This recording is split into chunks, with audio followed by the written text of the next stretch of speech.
les raisons les plus importantes pourquoi les gens nous disent qu'ils veulent avoir des poules urbaines dans leur cour, c'est bien sûr pour avoir des œufs frais.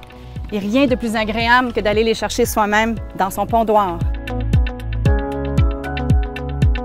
Pour pouvoir garder des poules dans sa cour, il faut bien sûr leur procurer un poulailler qui les protège des prédateurs. Le poulailler doit être à au moins 50 cm du sol pour éviter qu'il y ait trop d'humidité. Un poulailler doit également avoir une assez grande ouverture pour faciliter l'accès, mais aussi le nettoyage tous les jours.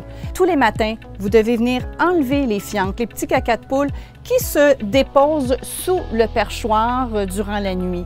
Alors, c'est important d'enlever ces petits cacas pour éviter l'accumulation d'ammoniac qui nuit au système respiratoire des poules. Ce poulailler est isolé, mais vous n'êtes pas obligé d'isoler votre poulailler. S'il ne l'était pas, vous pourriez toujours ajouter une petite lampe céramique en plein hiver lorsqu'il fait de très grands froids en deçà de moins 10 degrés Celsius. On veut bien sûr avoir une bonne couche de ripe de bois, environ 5 à 10 cm en été, un petit peu plus en hiver bien sûr, pour que les poules puissent par convection mieux se réchauffer. Or, les poules viennent dans le poulailler tous les soirs, se mettent à l'abri perché. Ce perchoir doit être suffisamment long pour laisser un espace d'environ 15 à 25 cm par poule, surtout qu'en été, elles ont chaud et elles voudront se distancer les unes des autres pour pouvoir mieux s'aérer. Le poulailler doit avoir 2-3 insertions d'aération pour faciliter l'échange d'air. Que ce soit en été, en hiver, c'est très important d'avoir une bonne ventilation dans le poulailler. Les pondoirs sont l'endroit où nos poules vont aller pondre leurs œufs.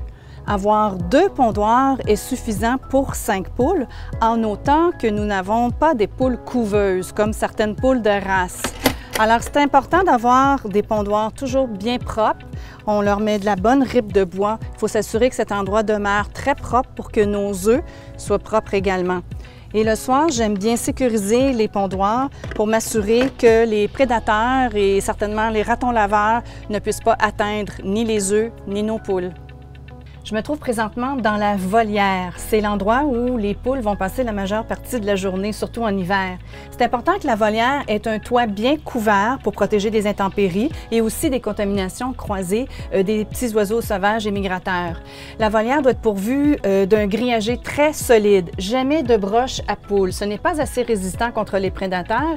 Toujours avoir une broche de 16 gauges minimum.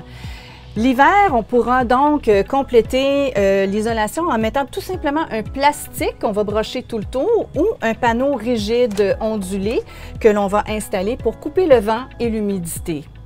Dans la volière, vous avez la rampe qui mène bien sûr au poulailler la nuit et la porte d'entrée devra être bien fermée mécaniquement la nuit pour éviter toute entrée d'un prédateur. Et dans la volière, vous voulez également avoir un bac à sable pour que les poules puissent bien laver leurs plumes, prendre des bains de sable.